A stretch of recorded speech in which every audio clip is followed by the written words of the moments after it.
अस्सलामुअलैकुम। सी की इस सीरीज़ में हम लोग कंडीशन इन सी को कवर करेंगे कि कंडीशन इन सी क्या होती है। सबसे पहले हम ऑब्जेक्टिव्स की बात करते हैं, तो हम ऑब्जेक्टिव्स देख लेते हैं कि सी में हमारे पास ऑब्जेक्टिव्स क्या हैं। अगर हम सी में ऑब्जेक्टिव्स की बात करें तो हम यहाँ पे देखेंगे कि हमारे पास इफ़ स्टेटमेंट क्या होती है, इफ़ एल्स स्टेटमेंट क्या होती है, मल्टीपल इफ़ एल्स स्टेटमेंट्स को देखेंगे, नेस्टेड इफ़ एल्स स्टेटमेंट्स को देखेंगे एंड देन स्विच स्टेटमेंट को देखेंगे। वन बाय वन हम इन सारी चीज़ों को कवर करेंगे। कंडीशनल स्टेटमेंट की अगर हम डेफिनेशन की बात करें तो हमारे पास कंडीशनल स्टेटमेंट की डेफिनेशन क्या होती है कि स्टेटमेंट्स में हमारे पास उसकी चेंज होने पे, स्टेटमेंट के चेंज होने पे हमारे पास प्रोग्राम के फ्लो में क्या डिफरेंस आएगा। ठीक है, तो यहाँ पे क्या लिखा हुआ है, conditional statements enable us to change the flow of the program. For example हमने प्रोग्राम में कुछ भी लिखा है और अगर हमने उस पर कोई कंडीशन लगाई है तो उस कंडीशन की बेसिस पे हमारे प्रोग्राम में क्या चेंजेस आ रही हैं। अब ये हो सकता है कि हमारे पास वो कंडीशन ट्रू भी होगी और हो सकती है और फॉल्स भी हो सकती है। तो ट्रू होने पे हमारे पास क्या चेंजेस आ रही हैं या फिर फॉल्स होने पे हमारे प्रोग्राम में क्या चेंजेस आ रही हैं, डैट मीन्स ये कंडीशनल स्टेटमेंट है। अगर हम यहाँ पे एक एग्जाम्पल देखें, यहाँ पे फॉर एग्जाम्पल ये कहा हुआ है कि आप एक नंबर लें और चेक करें कि वो नंबर इवन है या फिर ऑड है। तो हम अगर इस प्रोग्राम को प्रोसीड करें, फॉर एग्जांपल हम एक नंबर एक्सेप्ट करते हैं, ठीक है, और फिर हम उस नंबर का रिमाइंडर निकालते हैं 2 से। ठीक है, अगर उसका रिमाइंडर हमने, इट मीन्स रिमाइंडर का मीन्स है कि हमने डिवाइडेड बाय 2 किया और उसका रिमाइंडर अगर 0 आया तो डैट मीन्स कि वो नंबर हमारे पास इवन है। अदरवाइज हमारे पास रिमाइंडर अगर 0 नहीं आया, नॉट इक्वल टू 0 हुआ, तो डैट मीन्स कि वो नंबर हमारे पास ऑड है। तो इस तरह से हमारे पास कंडीशंस बन रही होती हैं कि हमारी कंडीशंस की बेसिस पे हमारे पास पता चले कि ट्रू होने पे हमारे पास क्या वैल्यू आ सकती है एंड देन फॉल्स होने पे हमारे पास क्या वैल्यू आ सकती है। ठीक है, तो हमारे प्रोग्राम का फ्लो चेंज होगा अकॉर्डिंग कंडीशन स्टेटमेंट। ठीक है, अच्छा, अगर हम बात करें सिलेक्शन कंस्ट्रक्ट्स की, तो हमारे पास 2 तरह की सिलेक्शन स्टेटमेंट्स होती हैं। एक हमारे पास इफ़ स्टेटमेंट्स होती हैं एंड देन हमारे पास स्विच स्टेटमेंट्स होती हैं। इफ़ के अंदर हमारे पास मल्टीपल स्टेटमेंट्स आ जाती हैं, if else if, nested if, multiple if statements. तो इस वजह से हमारे पास मेन जो है हमारे पास वो इफ़ स्टेटमेंट कहला रहा होता है। ठीक है, तो सबसे पहले हम बात करते हैं मेन इफ़ स्टेटमेंट की। अगर मैं आपको इफ़ स्टेटमेंट की बताऊं तो हमारे पास इफ़ स्टेटमेंट का हमारे पास सिंटैक्स क्या होता है, जस्ट इफ़ होती है एंड देन एक्सप्रेशन होती है। ठीक है, अब यहाँ पे हम नेक्स्ट उसमें देखेंगे, इफ़ एल्स को भी देखेंगे। जस्ट अगर मैं यहाँ पे इफ़ की बात करूँ तो इफ़ में जस्ट एक्सप्रेशन एंड स्टेटमेंट होती है। अगर तो हमारे पास इफ़ की एक्सप्रेशन ट्रू हुई तो statement of block of code execute करेगा, अदरवाइज हमारे पास इफ़ के अंदर वाला स्टेटमेंट या फिर ब्लॉक ऑफ कोड एग्जीक्यूट नहीं करेगा। ठीक है, हम छोटी सी एग्जांपल देखते हैं इफ़ स्टेटमेंट से कि इफ़ स्टेटमेंट से हमें पता चले कि हमारे पास for example if statement true हो रही है तो हमारा ब्लॉक ऑफ कोड कैसे एग्जीक्यूट हो रहा है। ठीक है, अदरवाइज अगर वो ट्रू नहीं होगी तो हमारे पास इफ़ का ब्लॉक ऑफ कोड एग्जीक्यूट नहीं होगा। इसका प्रैक्टिकल डेमो हम लोग देखते हैं। एग्जाम्पल देखते हैं हम लोग इफ़ स्टेटमेंट की। फॉर एग्जाम्पल यहाँ पे मैं 2 वेरिएबल्स लेती हूँ x, y, और यहाँ पे मैंने एक character a equal to y, एक वेरिएबल स्टोर करवाया है y का। फॉर एग्जाम्पल मैं बोल रही हूँ x equal to y equal to 0। ठीक है, और मैं इफ़ की कंडीशन में ये चेक कर रही हूँ कि मेरे पास जो कैरेक्टर a है वो इक्वल टू y है। ये इफ़ की मैंने कंडीशन लगाई है। अगर ऐसा है तो मेरे पास x में प्लस इक्वल टू हो जाए 5। डैट मीन्स मैंने ये बोला कि अगर मेरे पास क्या हो, a के अंदर, करेक्टर a के अंदर y करेक्टर स्टोर है तो मेरे पास x equal to x plus 5 हो जाए। डैट मीन्स x में अभी वैल्यू हमारे पास 0 है और 0 प्लस 5 हमारे पास हो जाएगा इक्वल टू 5, यानी कि इट मीन्स कि मेरे पास x में वैल्यू स्टोर हो जाएगी 5। और ये वाला काम हमारे पास कब होगा, ये काम हमारे पास जब होगा जब मेरे पास कैरेक्टर a वेरिएबल में y स्टोर होगा। ठीक है, अच्छा, और मैं प्रिंट एफ में फॉर एग्जांपल यहाँ पे लिख देती हूँ कि मेरे पास x की वैल्यू प्रिंट होकर आ जाए। यहाँ पे मैंने प्रिंट एफ में लिखा for example the number are for example %d and %d, और मैं फॉर एग्जाम्पल यहाँ पे लिखूँ कॉमा x कॉमा y। तो y में तो मेरे पास क्या इनिशियलाइज हुआ है 0, ठीक है, और x मेरे पास क्या आ जाएगा 5। तो ये कंडीशन अगर हमारे पास ट्रू हुई तो मेरे पास ये प्रिंट एफ की स्टेटमेंट आएगी, अदरवाइज प्रिंट एफ की स्टेटमेंट नहीं आएगी, ठीक है। तो मैं इसको एग्जीक्यूट करती हूँ। तो आप देखिए मेरे पास क्या आ रहा है यहाँ पे, द नंबर आर 5 एंड 0, ठीक है। 5 चला गया x में और जो y है वो 0 ही इनिशियलाइज हुआ है। ये हमारी if की कंडीशन थी। अगर मैं फॉर एग्जांपल यहाँ पे y की जगह लिख देती x, तो अब if स्टेटमेंट मेरी क्या हो जाती, फॉल्स हो जाती, क्योंकि a में मैंने y लिखा हुआ है, a में मेरे पास x नहीं है, तो a इक्वल टू x नहीं है, तो मेरे पास ये कंडीशन नहीं चलेगी। देखिए मेरे पास कुछ भी प्रिंट होके नहीं आ रहा, सही है। तो होपफुली आप लोग को इफ की स्टेटमेंट समझ आ गई होगी। नेक्स्ट हम इफ एल्स की स्टेटमेंट देखते हैं। इफ एल्स की स्टेटमेंट में हमारे पास जो सिंटैक्स होता है वो पहले इफ ऑन एक्सप्रेशन होती है उसमें, एंड देन स्टेटमेंट होती है। अगर हमारे पास एक्सप्रेशन ट्रू होती है इफ की, तो हमारे पास इफ वाली स्टेटमेंट एग्जीक्यूट करती है, अदरवाइज हमारे पास एल्स वाली स्टेटमेंट एग्जीक्यूट करती है। इसको थोड़ा सा थ्योरेटिकल देखते हैं हम लोग। अगर मैं इसकी थ्योरेटिकल बात करूं तो if expression evaluate to true, अगर मेरे पास इफ़ के अंदर लिखी हुई एक्सप्रेशन ट्रू होगी तो मेरे पास इफ़ वाला ब्लॉक एग्जीक्यूट होगा और इफ़ के अंदर मौजूद स्टेटमेंट एग्जीक्यूट हो जाएगी, ठीक है। अगर if expression does not evaluate to true, यानी कि अगर इफ़ वाले एक्सप्रेशन की वैल्यू ट्रू नहीं होगी, अगर वो इवैल्यूएट होकर ट्रू नहीं होगा, तो then the statement following the else expression take, it means कि हमारे पास एल्स वाली एक्सप्रेशन के अंदर जो स्टेटमेंट मौजूद है वो एग्जीक्यूट करेगी। तो एल्स स्टेटमेंट हमारे पास ऑप्शनल होती है, it is use only if a statement. हम अपने पास इफ़ स्टेटमेंट में ही एक्सप्रेशन लिखते हैं, और हमारे पास जब वो हमारे पास ट्रू होती है तो इफ़ चलती है, अदरवाइज अगर वो फॉल्स होगी, ठीक है, in case the if expression evaluates to false, then the else condition to be executed, ठीक है। तो ये हमारे पास इसकी कुछ डेफिनेशन है इफ एल्स स्टेटमेंट की। हम इसमें प्रैक्टिकल डेमो देखते हैं इफ एल्स स्टेटमेंट का। इफ एल्स स्टेटमेंट की हम एग्जांपल देखते हैं। फॉर एग्जांपल मैं यहाँ पे इंट नम और यहाँ पे एक रिजल्ट के नाम से वेरिएबल बना रही हूँ। यहाँ पे मैं इस प्रोग्राम में ही देख रही हूँ कि फॉर एग्जांपल मैं नंबर लेती हूँ और वहाँ पे मैं ये चेक करना चाह रही हूँ उस नंबर का इवन और ऑड नंबर, के वो नंबर इवन है या फिर वो नंबर ऑड है। तो फॉर एग्जांपल मैं यहाँ पे यूज़र से नंबर इनपुट ले लेती हूँ प्रिंट एफ में, एंटर हाँ नंबर, और ये नंबर हम यूज़र से इनपुट ले लेते हैं स्कैन एफ, एंड देन यहाँ पे %d मॉडिफायर और यहाँ पे नम, एड्रेस ऑफ नम। ये हमने यूज़र से इनपुट ले रहे हैं हम नंबर। इफ़ की कंडीशन में चेक कर रहे हैं फॉर एग्जांपल कि हम ये चेक करें कि num divided by modulus of 2 equal to 0, ठीक है।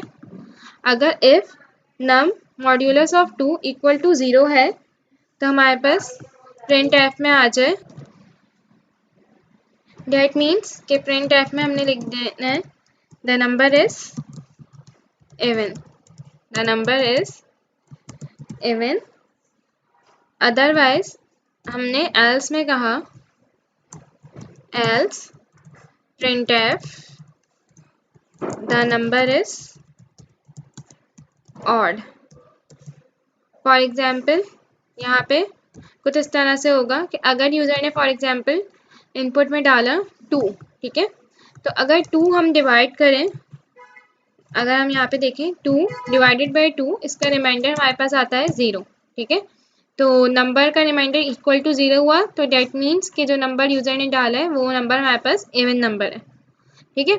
अदरवाइज अगर यूज़र ने फॉर एग्जाम्पल 3 डाला तो 3 डिवाइडेड बाई 2, इट मीन्स के रिमाइंडर हमारे पास बचेगा 1, that means the number is odd. तो हम इसको इवेलुएट करते हैं,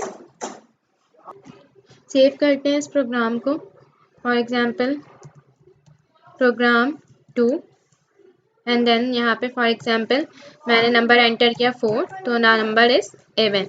अगर फॉर एग्जांपल मैंने यहाँ पे नंबर एंटर किया 5, तो ना number is odd.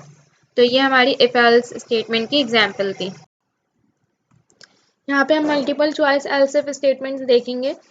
Multiple choice else if statements ये होती हैं कि फॉर एग्जांपल हमारे पास एक इफ़ की एक्सप्रेशन है, अगर वो इफ़ की एक्सप्रेशन हमारे पास ट्रू नहीं है तो वो नेक्स्ट एल्स इफ की कंडीशन को चेक करे। ये हो सकता है वो नेक्स्ट एल्स इफ की कंडीशन हमारे पास ट्रू हो, ठीक है। इसी तरह से हमारे पास मल्टीपल एल्स इफ होते हैं हमारे पास। आप इसको ये कह सकते हैं कि स्टेयर केस है कि फॉर एग्जांपल फर्स्ट वाला हमारे पास ट्रू नहीं है तो उसने सेकंड वाले को टेस्ट किया कि हो सकता है वो ट्रू हो। इसी तरह से फिर थर्ड वाला आपके पास टेस्ट हुआ। तो अगर आपके पास कोई भी कंडीशन इफ़ की आपके पास ट्रू नहीं होती तो आपके पास लास्ट एल्स का कोड एग्जीक्यूट कर जाता है। तो यहाँ पे हमारे पास टॉप डाउनवर्ड हम इवेलुएट कर रहे होते हैं मल्टीपल कंडीशंस को कि पहले फर्स्ट एक्सप्रेशन टेस्ट हुई, अगर वो ट्रू नहीं है तो सेकंड एक्सप्रेशन हमारे पास टेस्ट हुई। इसका हमारे पास स्ट्रक्चर कुछ ऐसा होता है मल्टीपल एल्स इफ का कि इफ़ और एंड देन एक्सप्रेशन, कि अगर इफ़ वाली कंडीशन की एक्सप्रेशन ट्रू हुई तो इफ़ की स्टेटमेंट एग्जीक्यूट हो गई, बाकी सारी हमारे पास एग्जीक्यूट नहीं होंगी। अगर इफ़ हमारे पास फॉल्स है तो उसने नेक्स्ट वाली एल्स इफ को चेक किया कि नेक्स्ट वाली एल्स इफ की एक्सप्रेशन ट्रू है तो उसकी स्टेटमेंट एग्जीक्यूट होगी। इसी तरह से हमारे पास मल्टीपल एल्स इफ की कंडीशंस आप लोग चेक कर सकते हैं। इसका प्रैक्टिकल डेमो देखते हैं हम लोग मल्टीपल एल्स इफ का। यहाँ पर हम एक एग्जांपल देखते हैं मल्टीपल इफ एल्स इफ की कि हमारे पास किस तरह से वर्क कर रही होती है। फॉर एग्जांपल यहाँ पे मैं एक क्वेश्चन लिखती हूँ। यहाँ पे फॉर एग्जांपल लिखा हुआ है if the number is between 1 and 3, 1 and 3,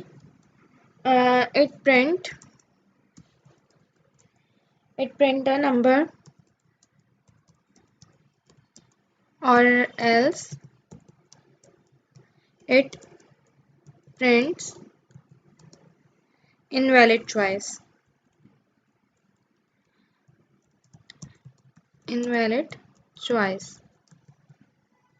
ये क्वेश्चन है, हम इसमें देखेंगे कि हम यूज़र अगर 1 and 3 के बिटवीन कोई चॉइस कर रहे तो उसके पास चॉइस एक्सेप्ट हो जाए, अदरवाइज उसके पास इनवैलिड चॉइस का मैसेज आए।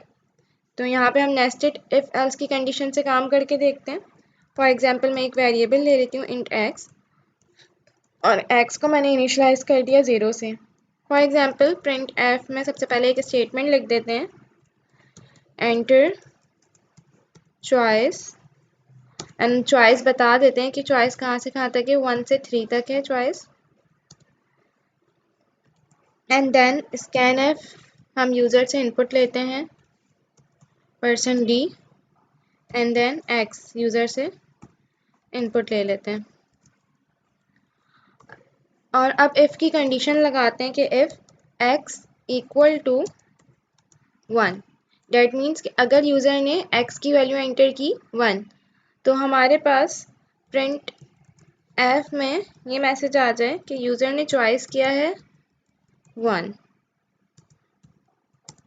चॉइस इज 1, ये हमारे पास मैसेज आ जाएगा। अदरवाइज एल्स इफ की कंडीशन लगाते हैं, एल्स इफ ये टेस्ट करेगा फॉर एग्जांपल कि यूज़र ने x इक्वल टू 2, यूज़र ने एंटर किया है 2, तो हमारे पास प्रिंट एफ में आ जाए चॉइस इज 2। अब यहाँ पे वो ये केस बनेगा कि अगर यूज़र 1 सेलेक्ट करेगा तो इफ़ की कंडीशन इवेलुएट हो जाएगी, अगर यूज़र ने 2 सेलेक्ट किया तो एल्स इफ वाली कंडीशन इवेलुएट होगी। Else if x equal to 3, that means printf में हमने मैसेज प्रिंट करवा दिया चॉइस इज 3। अदरवाइज हमारे पास एल्स का कोड एग्जीक्यूट कर दे, अगर यूज़र ने 1 2 3 में से कोई भी चॉइस नहीं लीवी, तो हमारे पास प्रिंट एफ में मैसेज आ जाए इनवैलिड चॉइस का।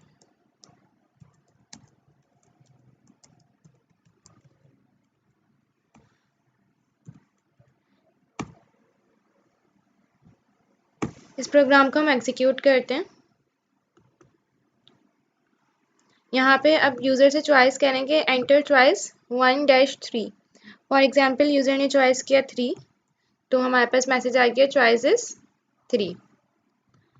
अगर हम इसको दोबारा से एग्जीक्यूट करें इस प्रोग्राम को, और फॉर एग्जांपल यूज़र ने अब चॉइस किया फॉर एग्जांपल 5, तो हमारे पास आ रहा है इनवैलिड चॉइस। तो ये हमारी इफ़ एल्स इफ़ की कंडीशंस हैं, जिसमें हमारे पास मल्टीपल कंडीशंस चेक होती हैं 1 बाय 1। अगर एक कंडीशन फॉल्स होती है तो फिर सेकंड वाली कंडीशन हमारे पास टेस्ट होती है। आप लोग को होपफुली इफ़ एल्स इफ कम समझ आ गया होगा। अब हम नेक्स्ट टॉपिक देखते हैं। नेक्स्ट हम नेस्टेड इफ देखते हैं। नेस्टेड इफ हमारे पास एक इफ़ की स्टेटमेंट के अंदर अनदर इफ़ स्टेटमेंट्स हमारे पास मौजूद हो, वो हमारे पास नेस्टेड इफ कहलाती है। डेट मीन्स कि नेस्टेड इफ स्टेटमेंट हमारे पास ये होती है कि फॉर एग्जांपल हमने एक इफ़ की स्टेटमेंट एवेलुएट की, अगर वो हमारे पास ट्रू हो गई तो उसके अंदर हमने जब और स्टेटमेंट्स हैं उसमें एक और इफ़ की स्टेटमेंट लिखी हुई है, तो हमने वो भी चेक करनी है कि वो भी हमारे पास ट्रू है या फिर फॉल्स है। ठीक है, तो यहाँ पे नेस्टेड इफ़ की कंडीशन हमारे पास एक इफ़ के ब्लॉक में अनदर इफ़ ब्लॉक हमारे पास कहला रहा होता है, और एल्स स्टेटमेंट हर इफ़ की स्टेटमेंट का एक डिफरेंट होता है। कि फॉर एग्जांपल कि अगर हमारे पास एक इफ़ की स्टेटमेंट है उसके अंदर अनदर इफ़ स्टेटमेंट मौजूद है, तो उसका एल्स ब्लॉक उसके नियरेस्ट होगा। देन अगर हम इस स्टेटमेंट को देखें तो block as the else statement and is not already associate with an if. ठीक है, अगर हम बात करें कि हमारा जो अंदर वाला इफ़ का एल्स है वो हमारे पास बाहर वाले इफ़ के एल्स का बन सकता है, तो ऐसा पॉसिबल नहीं है। हमारे पास जो भी एल्स का कोड होगा वो उसके इफ़ के नियरेस्ट होगा। इसके सिंटेक्स को देखते हैं हम।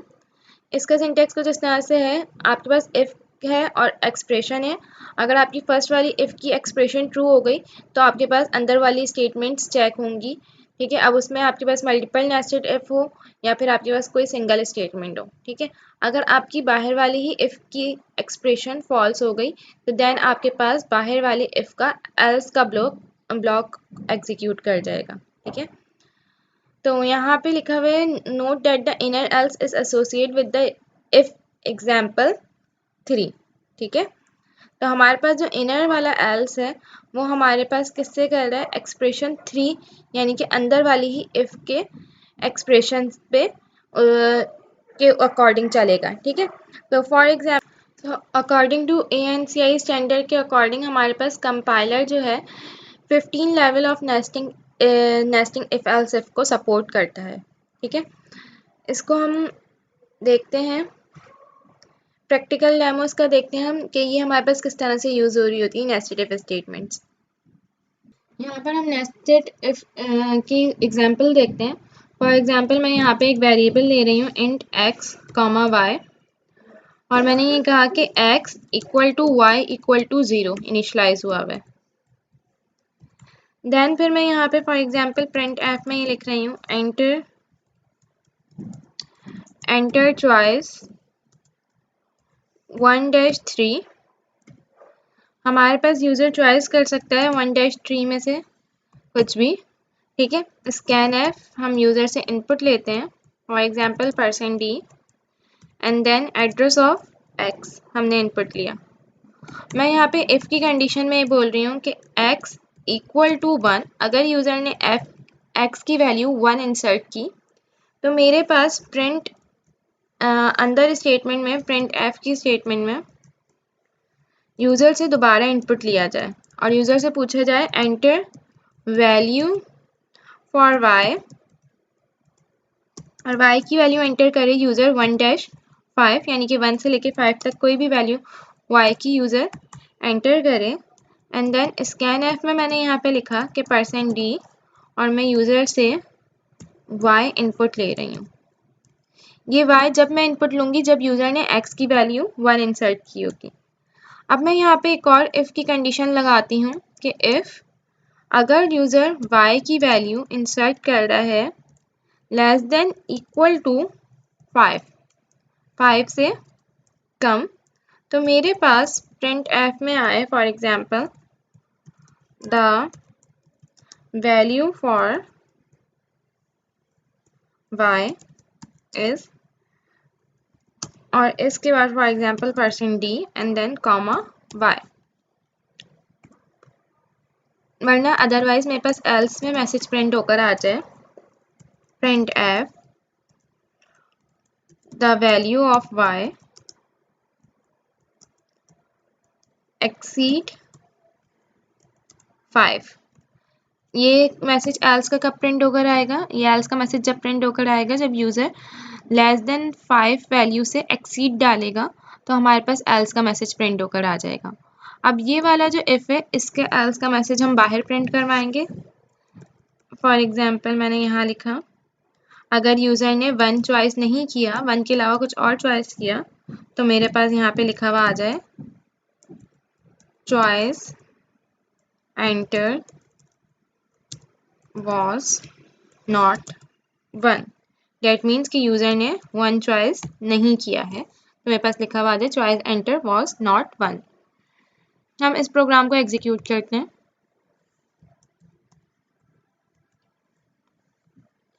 फॉर एग्जाम्पल यूज़र से कहा जा रहा है enter choice 1-3।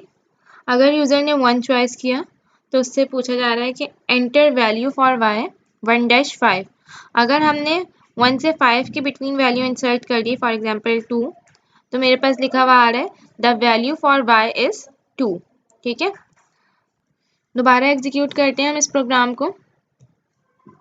For example user ने इंसर्ट किया 6, तो मेरे पास लिखा हुआ आ रहा है चॉइस एंटर वॉज नॉट 1। ठीक है, फॉर एग्जाम्पल यूज़र ने चूज़ किया 1, अब अंदर वाली कंडीशन हमारे पास चली, अब यूज़र ने एक्सेप्ट किया फॉर एग्जाम्पल 6, तो the value of y exceed 5। तो ये हमारी होती है नेस्टेड इफ स्टेटमेंट, यहाँ जहाँ पे हमारे पास इफ के ब्लॉक के अंदर हमारे पास इनर इफ चेक हो रहा होता है। होपफुली आप लोग को ये समझ आ गया होगा। स्विच केस हम लोग देखते हैं। स्विच स्टेटमेंट भी हमारे पास मल्टीपल वे डिसीजन मेकर होता है, कि जिस तरह से हमारे पास इफ़ एल्स इफ में हमारे पास मल्टीपल डिसीजन हो रहे थे, कि फर्स्ट इफ़ अगर हमारे पास ट्रू नहीं था तो वो हमारे पास नेक्स्ट वाले एल्स इफ को देख रहा था कि हो सकता है कि वो ट्रू हो। सिमिलर इसी तरह से हमारे पास स्विच केसेस होते हैं जिसमें हमारे पास मल्टीपल डिसीजन ले रहे होते हैं। यहाँ पे हमारे पास केस में काम होता है कि फॉर एग्जांपल फर्स्ट केस है, अगर वो ट्रू नहीं है तो हम सेकंड वाले केस को देखेंगे, ये वो वाला केस ट्रू हो सकता है। अदरवाइज हमारे पास केस यहाँ पे ब्रेक होते रहते हैं और हमारे पास डिफ़ॉल्ट केस एग्जीक्यूट हो जाता है अगर सारे केस हमारे पास फॉल्स होते हैं। तो यहाँ पे हम देखेंगे कि हमारे पास कुछ थ्योरी लिखी हुई है स्विच केस की, कि when a match is found the statement associate with that constant are execute. अगर हमारी स्टेटमेंट या हमारा मैच जो है वो फाउंड होता है, तो हमारी वो वाली स्टेटमेंट एसोसिएट जो कर रही होती है उस मैच से वो एग्जीक्यूट कर जाती है, अदरवाइज हमारे पास डिफ़ॉल्ट केस एग्जीक्यूट हो जाता है। ये हमारे पास स्विच केस का सिंटैक्स है कि स्विच में हमारे पास पहले एक्सप्रेशन होती है, वो एक्सप्रेशन हमारे पास टेस्ट होगी, देन हमारे पास केस चेक होंगे कि फॉर एग्जांपल उस एक्सप्रेशन के अकॉर्डिंग हमारा कौन सा वाला केस ट्रू है। केस 1 अगर ट्रू हुआ तो केस 1 की स्टेटमेंट हमारे पास एग्जीक्यूट होगी, अदरवाइज वो केस ब्रेक हो जाएगा। अगर वो हमारे पास ट्रू नहीं होगा देन सेकंड वाला केस हमारे पास टेस्ट होगा। तो यहाँ पे इस तरह से हमारे पास केस वाइज डिसीजन हो रहा होता है, मल्टीपल डिसीजन हम ले रहे होते हैं। यहाँ पे हम इसका प्रैक्टिकल डेमो देखते हैं स्विच केस का। यहाँ पर हम एक एग्जांपल देखते हैं using switch case. For example मैं यहाँ पे लिखती हूँ इंट बेसिक, मैंने यहाँ पे बेसिक नाम का एक वेरिएबल लिया है और प्रिंट एफ में फॉर एग्जांपल लिख रही हूँ please enter your basic salary. For example मैंने लिखा है please enter your basic salary, और मैं यहाँ पे जो है सैलरी इनपुट दे रही हूँ। फॉर एग्जांपल स्कैन एफ में मैंने यहाँ पे लिख दिया %d एंड देन यहाँ पे मैंने लगा दिया एड्रेस ऑफ बेसिक। यहाँ पे हमने एड्रेस ऑफ बेसिक लगा दिया। अब मैं यहाँ पे स्विच केस में टेस्ट कर रही हूँ, ये स्विच केस में लगा रही हूँ बेसिक पर और मैं स्विच केस में ये देख रही हूँ कि अगर केस मेरे पास हो फॉर एग्जांपल 200 का, डेट्स मीन कि अगर यूज़र ने बेसिक सैलरी अपनी डाली है फॉर एग्जांपल 200 या फॉर एग्जांपल ये कह लें 2000 डाली है, ठीक है, तो उसके पास प्रिंट एफ में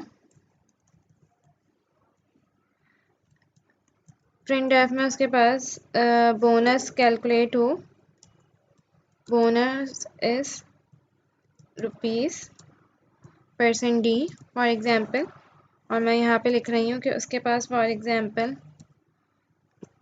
500 बोनस उसके पास आए, ठीक है, अगर यूज़र हमारे पास बेसिक सैलरी डाल रहा है अपने पास 2000। अदरवाइज़ ये केस मेरे पास हो जाना चाहिए ब्रेक, ठीक है। मैंने एक ये बना दिया केस। अब मैं सेकंड केस ये बनाती हूँ फॉर एग्जांपल, यहाँ पे मैं केस बनाती हूँ सेकंड के, अगर यूज़र ने बेसिक सैलरी डाली 3000 तो उसके पास फॉर एग्जांपल प्रिंट एफ में आए for example bonus is ₹%D, और मैं यहाँ पे लिख देती हूँ कॉमा लगा के फॉर एग्जांपल अगर वो 3000 डालर तो उसके पास ₹1000 बोनस हो, ठीक है। अदरवाइज ये स्टेटमेंट भी ब्रेक हो जाए। यहाँ पे मैंने जितने दिल चाहे आप मल्टीपल केसेस बना सकते हैं। फॉर एग्जांपल मैं एक और केस बनाती हूँ। केस में ये मैंने लिखा है कि अगर यूज़र अपने पास सैलरी डाल रहा है फॉर एग्जांपल 4000 तो हमारे पास प्रिंट एफ में ये स्टेटमेंट आ जाए प्रिंट एफ में कि बोनस जो है हमारा बोनस इस रुपीज़, और बोनस इस रुपीज़ हमारे पास आ जाए %D फॉर एग्जांपल, और यहाँ पे हमारे पास फॉर एग्जांपल 1500 उसको बोनस मिल जाए, ठीक है। अदरवाइज़ ये स्टेटमेंट भी हमारे पास ब्रेक हो जाए। आप जितनी दिल चाहे मल्टीपल केस बना सकते हैं जो भी आपको एवेलुएट करवाना है, ठीक है। अदरवाइज़ हमारे पास क्या हो, अगर इनमें से कोई भी केस नहीं है, ठीक है, तो हमारे पास डिफ़ॉल्ट का केस एग्जीक्यूट हो, और डिफ़ॉल्ट में हमारे पास प्रिंट एफ में ये आ जाए लिखा हुआ फॉर एग्जांपल इनवैलिड एंट्री का हमने मैसेज प्रिंट करवा दिया, इनवैलिड एंट्री, यूज़र की एंट्री ही इनवैलिड नहीं है। अदरवाइज़ ये भी हमारे पास क्या हो जाए, ब्रेक हो जाए। तो यहाँ इस तरह से हमारे पास स्विच केस अप्लाई होता है। फॉर एग्जांपल मैं इसको एग्जीक्यूट करूँ, फॉर एग्जांपल ये प्रोग्राम 5 है, मैं इसको एग्जीक्यूट करूँ। अच्छा, यहाँ पे हमारे पास क्या एरर आ रहा है, यहाँ पे हमारे पास एरर आ रहा है, यहाँ पे टर्मिनेटर आएगा। अच्छा, अब मैं इसको एग्जीक्यूट करती हूँ। यहाँ पे लिखा हुआ है प्लीज़ एंटर बेसिक सैलरी। अगर मैं बेसिक सैलरी फॉर एग्जांपल डाल रही हूँ 3000 तो मेरे पास लिखा हुआ आ रहा है बोनस इज ₹1000, ठीक है। फॉर एग्जांपल अगर मैं बेसिक सैलरी डाल रही हूँ यहाँ पर 6000 तो मेरे पास मैसेज आ रहा है इनवैलिड एंट्री, ठीक है। फॉर एग्जांपल मैंने बेसिक सैलरी डाली 2000 तो मेरे पास मैसेज आ रहा है बोनस इज ₹500। तो ये हमारे स्विच केस की एग्जांपल थी। इसमें भी हम लोग मल्टीपल डिसीजन ले रहे हैं और हम मल्टीपल कंडीशंस चेक कर रहे हैं, जिस तरह से हम इफ एल्स इफ में कर रहे थे। होपफुली आप लोग को स्विच केस समझ आया होगा।